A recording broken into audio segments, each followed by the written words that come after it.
তুরস্ক থেকে যুদ্ধ ট্যাঙ্ক কিনছে বাংলাদেশ, দুশ্চিন্তায় ভারত। তুরস্কের তৈরি সামরিক সরঞ্জামের কদর বাড়ছে বিশ্বজুড়ে। আর এরই ধারাবাহিকতায় বাংলাদেশও নাকি তুরস্কের কাছ থেকে যুদ্ধ ট্যাঙ্ক কিনছে। আন্তর্জাতিক গণমাধ্যমে সম্প্রতি এমন খবর চাউর হয়েছে। যদি সত্যিই বাংলাদেশ তুরস্ক থেকে ট্যাঙ্ক কেনে, তবে কি করবে ভারত? এ নিয়ে কি বলছে দেশটির পররাষ্ট্র মন্ত্রণালয়, জানাচ্ছেন এসআই রাজ।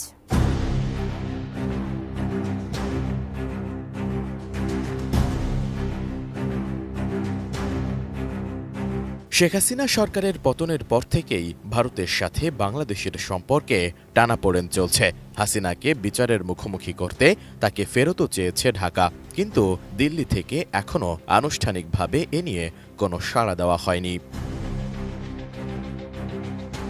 ভারতের দাবি, বাংলাদেশে অত্যাচারিত হচ্ছে সংখ্যালঘু হিন্দু সম্প্রদায়। তাছাড়া ইসকনের সাবেক নেতা চিন্ময় কৃষ্ণ দাসকে গ্রেফতার ও কারাবন্দী রাখা নিয়েও নাখোশ দেশটি।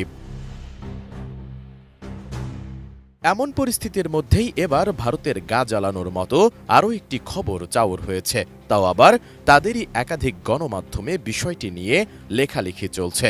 সেখানে দাবি করা হচ্ছে তুরস্ক থেকে ২৬টি যুদ্ধ ট্যাঙ্ক কিনছে বাংলাদেশ।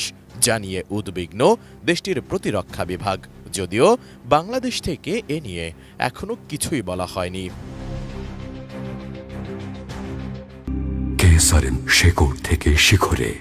একদিকে ভারতের সাথে বাংলাদেশের সম্পর্কে অবনতি, অন্যদিকে পাকিস্তানের সাথে বাণিজ্যিক সহ সকল বিষয়ে সম্পর্ক জোরদার হচ্ছে, যা নিয়ে চিন্তা বাড়ছে ভারতের।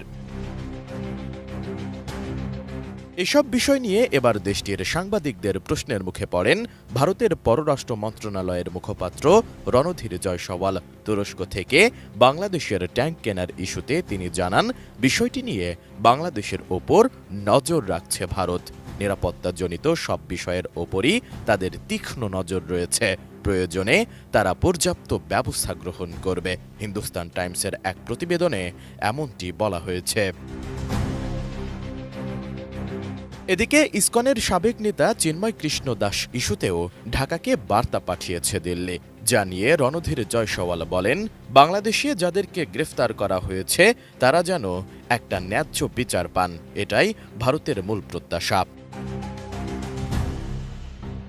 একই সময় শেখ হাসিনাকে বাংলাদেশের হাতে প্রত্যাবর্তন প্রসঙ্গে প্রশ্ন করা হলে জবাবে জয়সওয়াল বলেন, এক সপ্তাহ আগে আমি কনফার্ম করেছিলাম যে আমরা প্রাক্তন প্রধানমন্ত্রী শেখ হাসিনা প্রসঙ্গে বাংলাদেশ থেকে একটি বার্তা পেয়েছে। তারপর এ নিয়ে আমার আর কিছু যোগ করার নেই।